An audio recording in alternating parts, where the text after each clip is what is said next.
Shalom Bapak Ibu Saudara-saudara yang dikasihi Tuhan, jumpa kembali di channel YouTube saya. Apa kabar? Saya terus berharap Bapak Ibu tetap dalam keadaan sehat. Kesempatan ini kita akan mendengarkan kesaksian dari seorang ustadz yang sudah murtad terima Yesus sebagai Tuhan dan Juru Selamat, yang mana ia menyampaikan banyak hal terkait dengan isi Al-Quran, isi Alkitab, dan ternyata bahwa menurut dia kebenaran sejati itu hanya ada di dalam Alkitab. Itulah sebabnya ia berpesan kepada para mualaf yang sudah tinggalkan Yesus Kristus supaya kembali. Kenapa? Karena ia menemukan bahwa orang yang tinggalkan Yesus itu akan binasa. Dia akan masuk neraka. Dan memang betul Bapak Ibu Saudara-saudara bahwa orang yang tidak percaya kepada Yesus Kristus itu akan binasa. Karena hanya di dalam Yesus Kristus saja ada keselamatan. Di luar Kristus tidak ada keselamatan. Oleh karena itu, saudara-saudara, kita saksikan bersama-sama. Ya, salam. Assalamualaikum warahmatullahi wabarakatuh. Alhamdulillahirabbil alamin wa bihi nasta'inu ala umuri dunya waddin. Wassalatu wassalamu ala asrofil anbiya'i wal mursalin wa ala alihi wa ashabi ajma'in, amma ba'd. Qala nabiyyu sallallahu alaihi wasallam, inna nafsi biyadihi Isa ibnu Maryam. Wa qala nabiyyu ana quribun Isa ibnu Maryam fid dunya wal akhirah. Wa qala ta'ala fil Qur'anil Karim, a'udzu billahi minasyaitonir rajim. Wa innahu la'ilmun lisa'ati fala tamtaruna biha wattabi'uni hadza siratal mustaqim.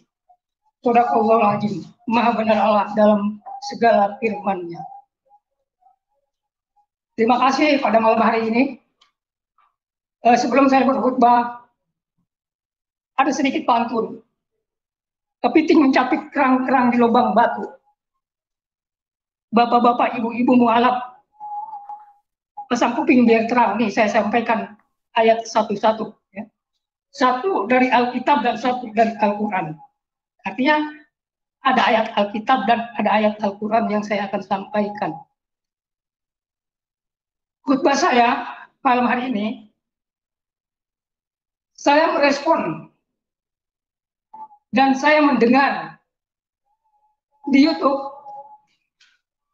khutbahnya Bapak Ustadz Yahya Waloni. Mereka berkata, Allah Subhanahu wa Ta'ala menjadikan neraka untuk tempat orang-orang Kristen.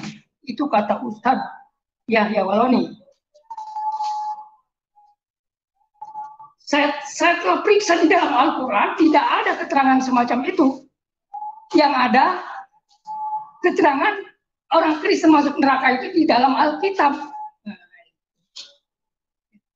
Jadi khutbah ini saya merespon kata-kata Ustadz Yahya Waloni mengatakan bahwa neraka itu tempatnya orang Kristen. Nah, Al-Quran tidak ada keterangan, tetapi Alkitab ada di keterangan Alkitab. Ya, orang Kristen masuk neraka. Coba yuk kita buka, ya. Yohanes 15 ayat 6. Barang siapa tidak tinggal di dalam aku, itu. Barang siapa tidak tinggal di dalam aku, kata Yesus, seperti ranting copot lagi. Lalu kering, dikumpulkan orang, dicampakkan ke api, lalu dibakar. Inilah keterangan dari Alkitab. Orang Kristen, ya, tempatnya di neraka, betul kata Alkitab ini, kata ayat ini. Tapi orang Kristennya yang mualaf, artinya yang keluar dari Yesus. Menurut keterangan ini, orang yang keluar dari Yesus, ya, itu dicampakkan ke api, lalu dikumpulkan orang, katanya. Artinya dikumpulkan orang itu berarti dengan pengikut-pengikutnya. Kalau itu Ustadz Yahya Waloni dari Kristen, itulah tempatnya, neraka. Jadi Kristen semacam Yahya Waloni, ya, beserta pengikut-pengikut. Kenapa? Mereka, saya agak kurang kurang berkenan dalam hati saya, ya, mengatakan bahwa neraka tempatnya orang Kristen. Nah, itu kata yang betul, tetapi Kristennya Kristen yang keluar, ya, menurut Yohanes 15 ayat 6, orang Kristen yang keluar dari Yesus lalu dikumpulkan orang, dicampakkan ke api, lalu dibakar. Nah, artinya dikumpulkan, ya. Kalau dikumpulkan bukan satu, berarti dengan pengikut-pengikutnya. Jadi jangan sembarangan mengatakan tentang neraka, dan jangan main-main tentang neraka.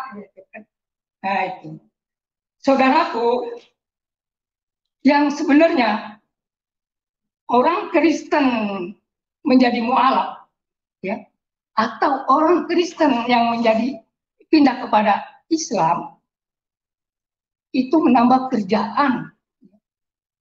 Di Islam itu ada suatu kerjaan yang enteng-enteng berat. Berarti kalau orang Kristen masuk Islam, dia harus mempunyai rukun, harus mengikuti aturan Islam. Saya minum dulu sebentar. Nah, jadi orang Kristen yang mualaf, yang mengikut Islam, ya harus mentaati aturan Islam atau rukun Islam. Ingat nih, rukun Islam ada 5. Syahadat, sholat, zakat, puasa, haji, ini wajib. Wajib. Tapi yang lebih penting itu sholat. Kalau orang Kristen masuk Islam lalu di Islam enggak sholat, Quran bilang begini nih, Quran yang bilang, bukan saya. Dicatat di surat 107 ayat 4 dan 5. Ya. Kata Quran begini, wailul lil musallin alladzina hum an sholatihim sahun. Celakalah orang yang sholatnya lalai, yang sholatnya kadang-kadang. Itu yang sholat aja celaka, apalagi yang kagak. Nah, mualaf dari Kristen pindah ke Islam, lalu di Islam enggak sholat, celaka. Apalagi di Islam sholatnya lalai, Quran bilang celaka. Apalagi kalau enggak berdosa. Lalu di mana tuh tempat orang berdosa, orang-orang mualaf yang enggak sholat, ya, yang enggak sholat, di mana tempatnya? Nah, Quran bilang di surat 20, ya, Toha ayat 74, innahu mayati rabbahu mujriman fa innalahu jahannam la yamutu fiha wa la yahya. Sesungguhnya siapa yang menghadap Tuhannya dengan keadaan berdosa, jahanam tempatnya, di neraka jahanam, tidak mati, tidak hidup. Itu menurut ayat Al-Quran. Nah, ini. Jadi orang Kristen masuk Islam menambah kerjaan yang berat. Ya, kalau sebulan, 2 bulan, kuatlah sholat 5 kali sehari semalam. Setahun juga masih kuat. Kesononya mas saya yakin melempem. Ya. Sedangkan, ya, ingat, sedangkan kata hadis Rasulullah begini, yang artinya begini. Nanti pada hari kiamat, katanya, yang pertama dihisab atau ditanya yaitu tentang sholat. Apabila sholatnya sempurna, lain amalnya disempurnakan. Nah, apabila sholatnya tidak sempurna, gugur, sia-sia amalannya. Ini berat. Jadi ini hadis Rasulullah, ini hadis populer, ya. Populer. Karena apa? Sholat itu suatu kewajiban. Apa sih artinya wajib? Ya. Wajib artinya dikerjakan berpahala ditinggalkan berdosa. Tadi dikatakan ayat Quran ini dia Al-Quran yang dibayar, Al-Qurannya saya ambil dari tafsir perkata ini di Al-Quran. Ya. Jadi betapa pentingnya sholat, ya. Jadi orang-orang mu'alaf nih, satu kali lagi sampaikan, lalu masuk Islam, lalu di Islam sholatnya bolong-bolong, itu celaka, ya. Apalagi nggak sholat, dosa. Makanya saya mohon kepada saudara-saudara saya yang dari Kristen ke Islam, coba renungkan. Apakah pekerjaan di Islam itu enteng atau berat? Nah, saudaraku, para mu'alaf, Bapak dan Ibu, saudaraku yang terkasih,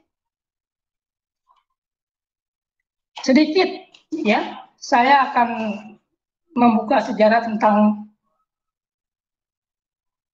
Muhammad. Karena Islam itu pimpinannya ya Muhammad. Quran bilang di surat 83 yang artinya begini, bukankah dia menemuimu keadaan anak yatim, wa wajadaka dolam, dan dengan keadaan bingung. Jadi Muhammad dulu ya, ini sejarah sedikit ya. Muhammad dulu keadaan yatim dan keadaan bingung. Lalu siapa yang menyelamatkan dia? Menyelamatkan Muhammad? Yaitu seorang janda kaya, udah dua kali nikah kayaknya ya. Janda itu udah 2 kali nikah, ya, kayak rawan. Jadi Muhammad itu ya diselamatkan oleh janda kaya itu yang namanya Siti Khadijah. Kalau bahasa ini mah diislamkan gitu kan. Kalau diislamkan itu artinya diselamatkan. Islam itu bahasa Arab, bahasa Islam. Jadi Muhammad diislamkan, diselamatkan oleh Siti Khadijah, bukan Khadijah diselamatkan. Nah, lalu Muhammad itu dijadikan suami. Nah, sebelum menikah, ya semua orang-orang Muslim tahu bahkan Siti Khadijah itu orang Kristiani ya, Kristiani Najran kan gitu kan. Sebelum Muhammad menikah, dia bersaksi dengan hamba-hamba Tuhan. Dia ngomong begini, ya. Itu hadisnya begini. Itu hadis, ya, ada di buku Mutiara Hadis namanya nomor 152 kalau nggak salah. Kalau dulu saya punya, sekarang udah nggak punya ya. Jadi di buku Mutiara Hadis nomor 152 bunyinya begini. Innan nafsi biadihi Isa ibnu Maryam. Inna sesungguhnya nafsi jiwaku atau diriku atau jiwa ragaku. Innan nafsi biadihi Isa kuserahkan kepada Isa ibnu Maryam. Nah, ini artinya Muhammad buka hati sebelum dia menikah. Dia bersaksi dulu, dia buka hati dulu untuk menerima Yesus Kristus. Ini malah yang udah pengikut Yesus Kristus keluar lagi. Ingat, keluar dari Yesus Kristus itu ranting akan menjadi kering dan akan dikumpulkan, dicampakkan ke api dan akan dibakar, artinya di neraka. Nah, jadi hadis ini yang menggugah saya dulu waktu saya masih Islam. Saya pikir dulu Muhammad aja buka hati menerima Isa Al-Masih atau Yesus Kristus, apalagi saya. Nah itu kan, apalagi saya, dia aja buka. Nah, itu. Jadi ini malah yang katanya Ustadz Yahya Waloni itu dari Kristen, malah keluar mengejar Al-Quran, mengejar pemimpinnya yang namanya Muhammad. Sedangkan Muhammad membuka hati, menerima Isa Al-Masih atau Yesus Kristus. Nah, setelah dia buka hati,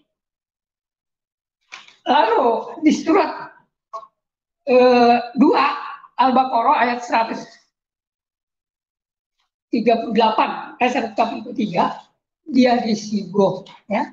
Karena Al-Quran ini yang menerima ya Muhammad. Artinya sebelum orang lain dikabarkan, orang lain melakukan dia dulu. Nah, jadi begitu awis disibuk menikahlah dengan Siti Khadijah. Artinya Muhammad diselamatkan atau diislamkan oleh Khadijah. Ya. Nah, setelah menikah, kalau saudara-saudara mualaf nggak percaya, tanyain itu ke Mbak Google, dijawab nanti Mbak Google. Ya. Setelah menikah, Muhammad diberi ini yang sejarah singkat, diberi hadiah oleh seorang pendeta yang bernama Waroko bin Nawfal. Pendeta itu bisa menerjemahkan Alkitab dari bahasa Yunani ke bahasa Arab. Nah, dikasihlah sebuah Bible. Ya, kalau kata bahasa sekarang maka kakaknya. Jadi Siti Khadijah itu kakaknya Waroko bin Nawfal. Ya. Karena Nawfal itu adiknya Khalid, bapaknya Siti Khadijah itu namanya Khalid. Ya. Khalid. Jadi Nawfal itu adiknya Khalid. Jadi bapaknya Orokoh. Nah, jadi begitu habis menikah, Muhammad dikasih hadiah Bible. Nah, belajarlah Muhammad Bible dengan hamba-hamba Tuhan yang ada pada waktu itu di situ, dengan Ahmad yang ada. Ya, jadi Ahmad yang ada di situ. Jadi Ahmad itu artinya pemuji Tuhan. Dia belajar, makanya dia waktu belajar ya sering ke Gua Hira berdoa gitu kan, berdoa. Berapa lama dia belajar? Kayaknya lama ya, kalau menurut sejarah. Karena kenapa saya katakan lama juga? Karena Muhammad umur 40 tahun, ya. Muhammad umur 40 tahun baru didatangi malaikat. Ya. Karena apa? Dianggap Muhammad itu sudah pintar Taurat Injil. Ya 15 tahun barangkali itu ya. Pintar dia Taurat Injil, pintar. Didatangilah oleh malaikat. Pada waktu itu umur 40 tahun. Ya. Apa ngomong malaikat? Utlu ma uhiya ilaika minal kitab. Saya baca lagi. Quran surat 29 ayat 45 ya. Utlu ma uhiya ilaika minal kitab. Menurut keterangan Al-Quran ini, Alkitab itu yaitu Taurat Injil. Artinya apa? Muhammad wahyunya utlu ma uhiya ilaika minal kitab. Baca Muhammad yang diwahyukan kepadamu Alkitab. Dan saya ulangi, utlu ma uhiya ilaika minal kitab. Baca Muhammad yang diwahyukan kepadamu Alkitab. Alkitab itu Taurat Injil. Jadi wahyunya Muhammad dari Alkitab.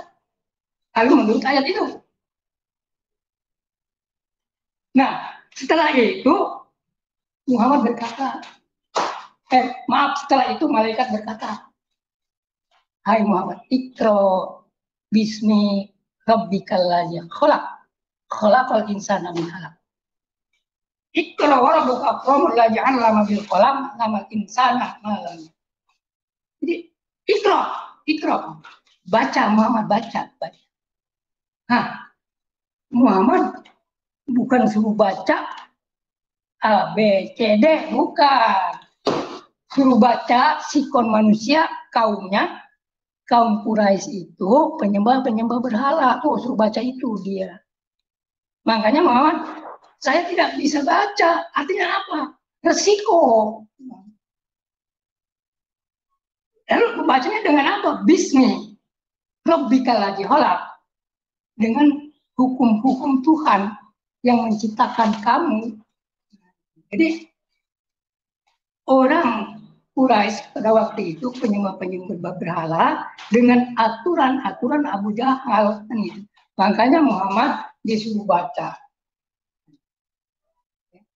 Jadi bukan baca alif bata sajim haho dari jalan rojasin sampai bukan.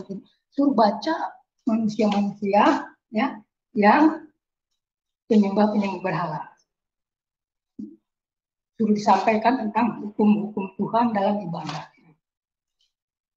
Nah, lalu Muhammad lakukan. Dengan cara bagaimana dia lakukan?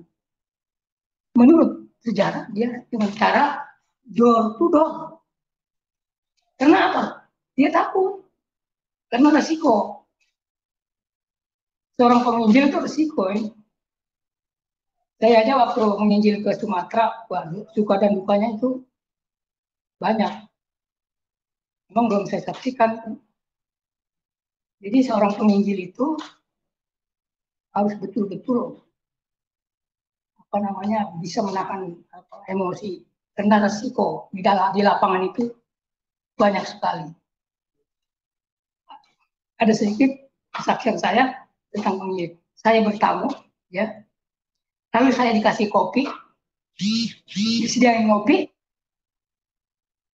Begitu saya bilang saya boleh nggak berdoa? Boleh. Begitu saya berdoa atas nama Yesus Kristus, diusir saya. Diusir. Kopi belum saya minum, sudah diusir. Itu resiko. Itulah resiko. Nah, Muhammad pun menyampaikan bersama pelayan konsumen dengan door sembunyi-sembunyi gitu kan. Semua datang semua.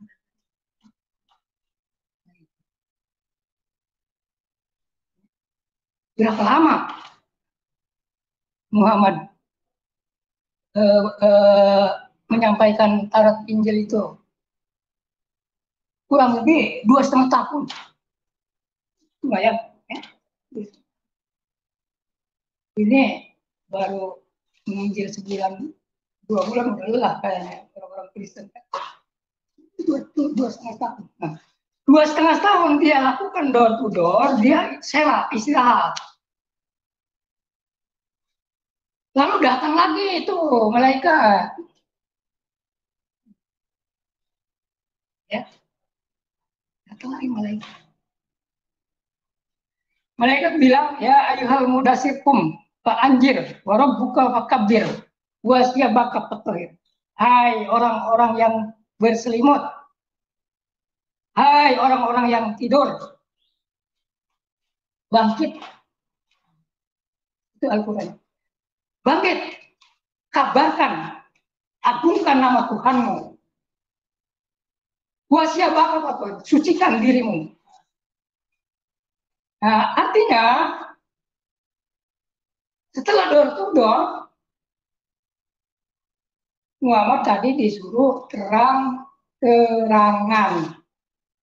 dakwahnya, gitu kan, penginjilannya, gitu kan, bahasa Arab kan dakwahnya, bahasa Kristennya ya penginjilannya, terang-terangan. Apa yang pertama dia lakukan? Dia membuat tempat doa. Di mana membuatnya? Di Bukit Sofa namanya. Saya juga nggak tahu itu di mana Bukit Sofa, ya. Tanyakan aja nanti yang tahu. Ya. Saya juga kurang tahu Bukit Sofa itu di mana. Nah, dia membuat itu Bukit Sofa. Dia undang kaum Quraisy, ya. Dia undang Bani Hashim, diundang ke tempat persekutuan doanya. Lalu dia undang pula kaki tangan Abu Jahal yang namanya Abu Lahab.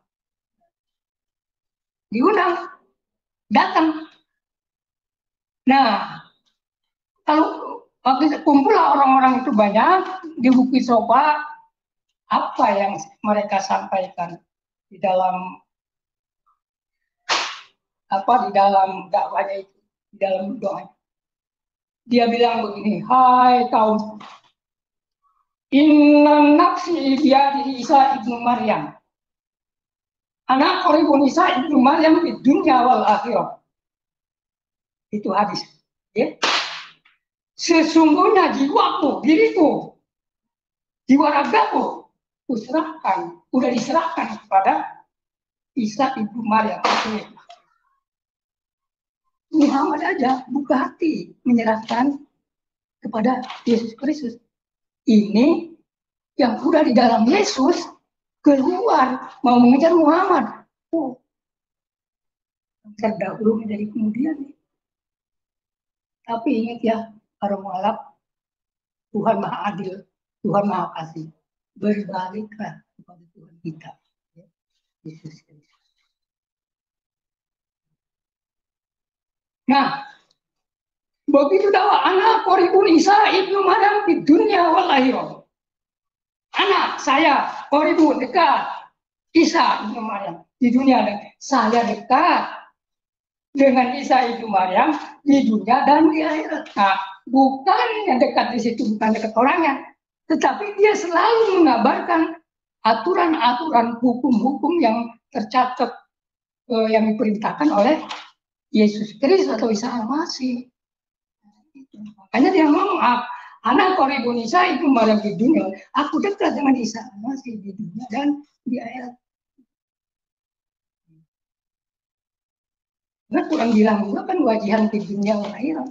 Jadi Isa Al-Masih itu berkuasa di dunia dan di akhirat atau di bumi dan di surga. Nah, jadi ingat, saudara-saudaraku, Bapak Ibu mualaf, ya, coba renungkan khutbah yang saya sampaikan ini. Kenapa? Ya, kalau Quran bilang watawasau bil haq, watawasau bis sabr. Kita saling menasehati gitu kan. Saling memberikan masukan.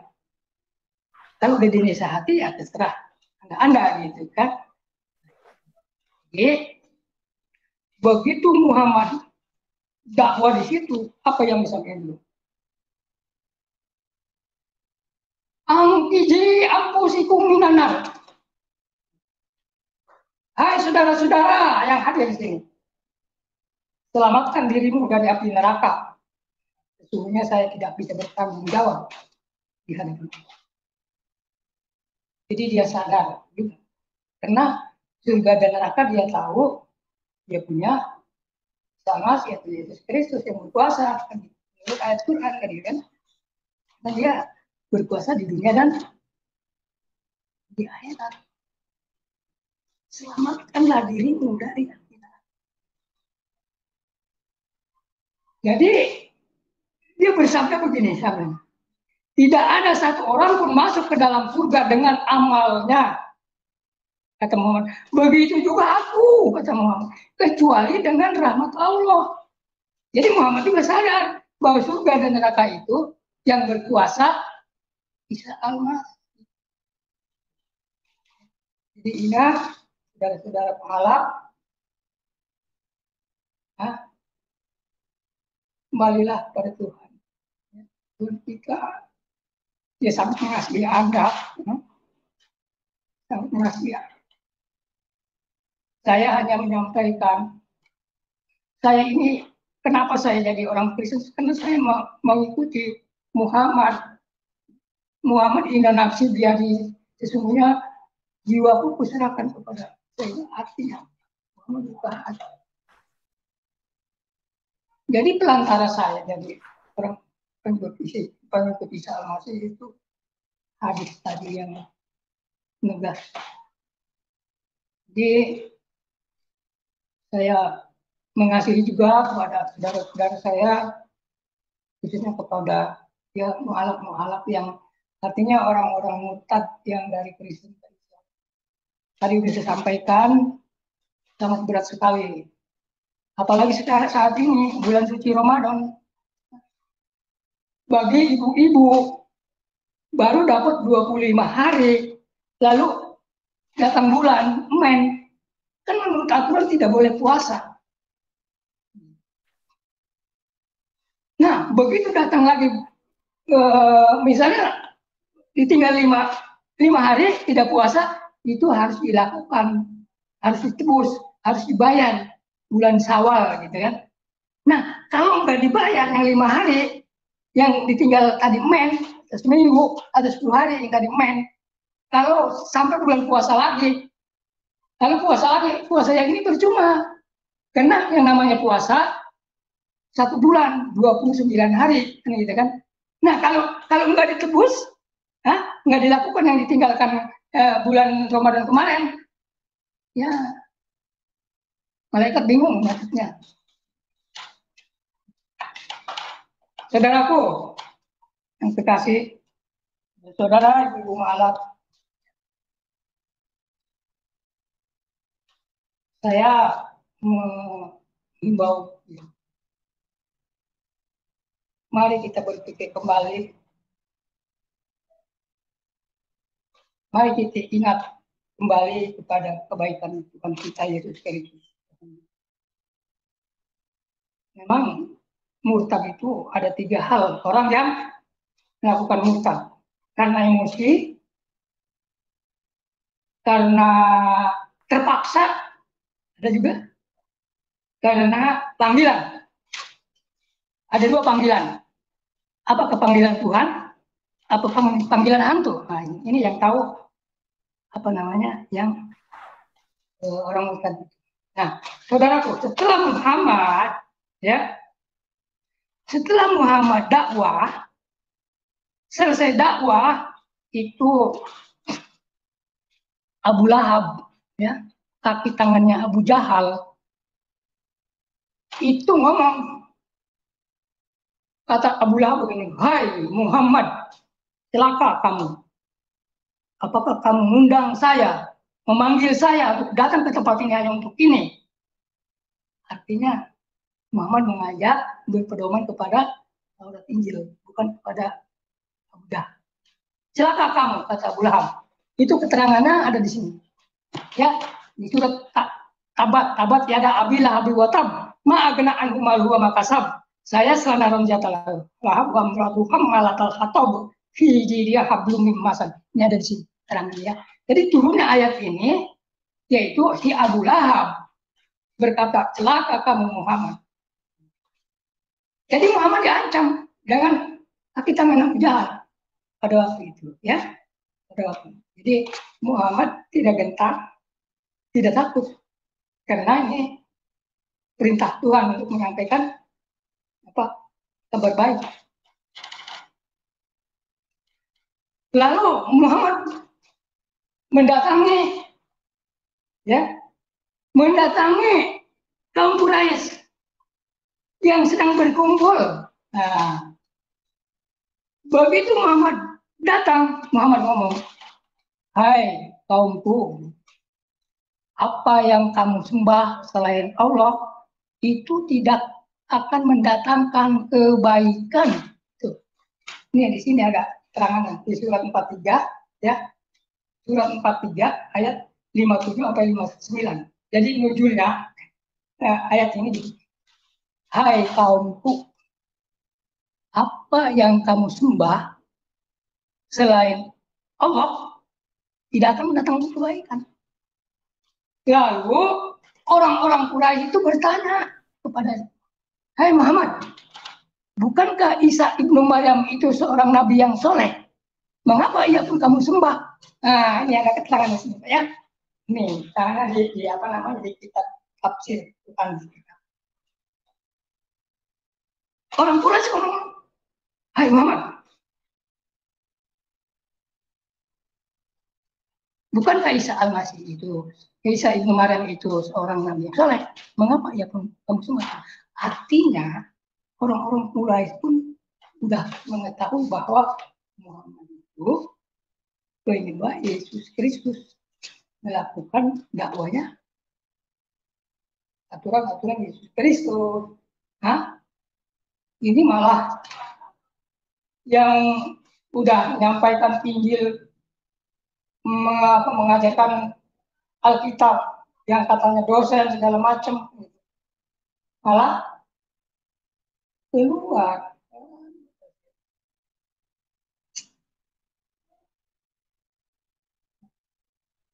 Begitu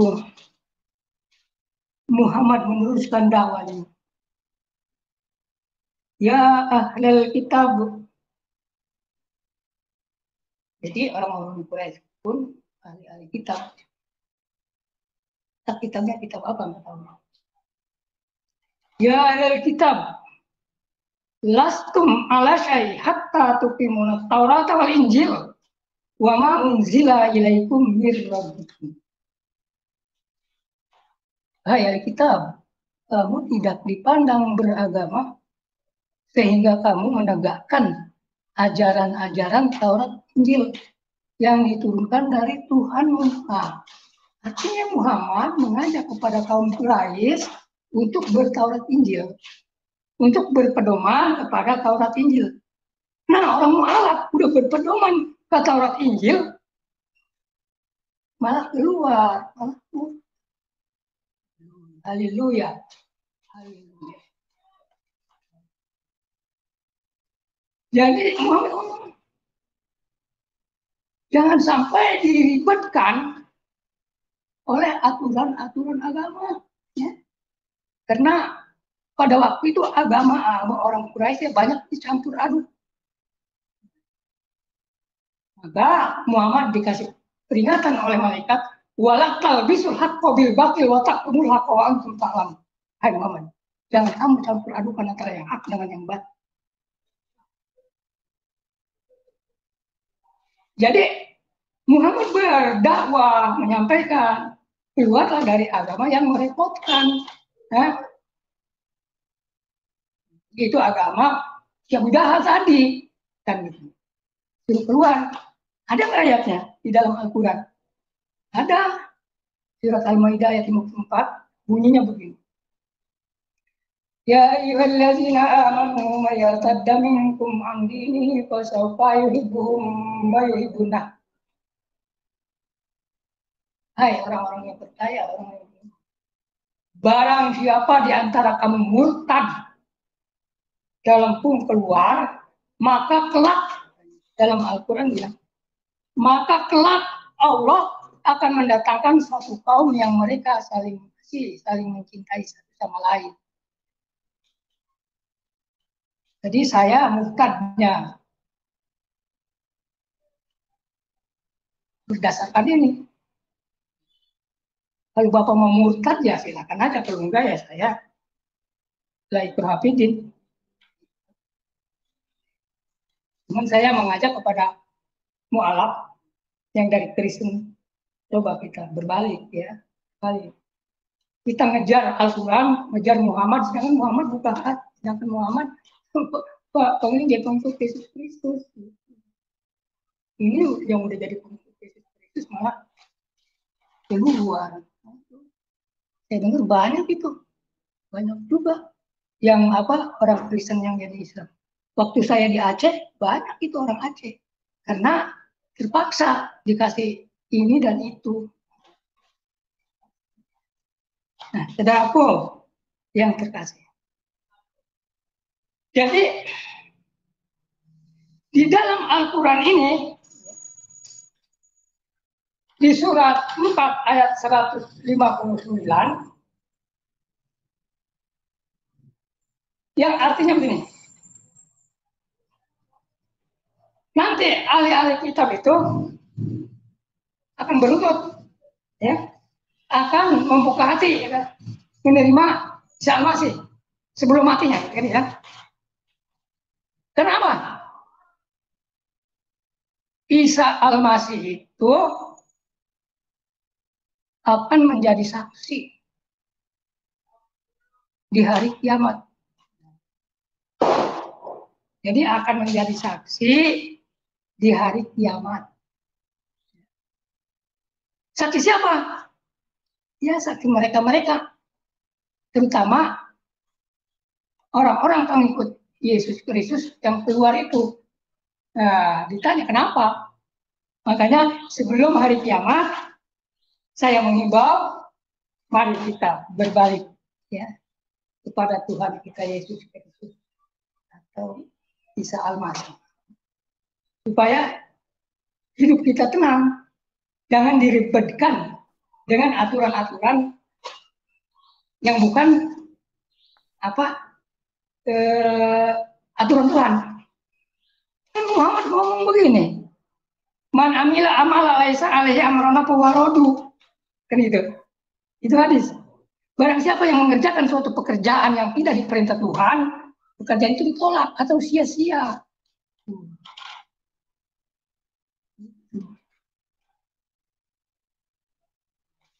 Jadi pekerjaan yang tidak diperintah oleh Tuhan lalu dikerjakan, kata Muhammad tadi, itu ditolak. Saudaraku yang terkasih, Bapak, Ibu-ibu mualaf, saya selalu berdoa agar Bapak-bapak Ibu mualaf bisa kembali. Ingat, neraka jangan dipakai main-main. Begini, yang sakit di dalam tubuh kita ini roh, bukannya jiwa atau bukannya daging. Karena begitu roh keluar dari tubuh kita, itu dibakar diam aja, dibakar diam. Tapi kalau rohnya masih ada, jangan dibakar, disulut rokok aja, sakit. Artinya, yang sakit bukannya tubuh roh. Nah, kalau kita mati, rohnya tuh kemana? Ke surga apa ke neraka? Nah ini. Ingat, wajihan fitnya lahir di bumi dan di surga itu Yesus Kristus atau Isa Al-Masih yang berkuasa.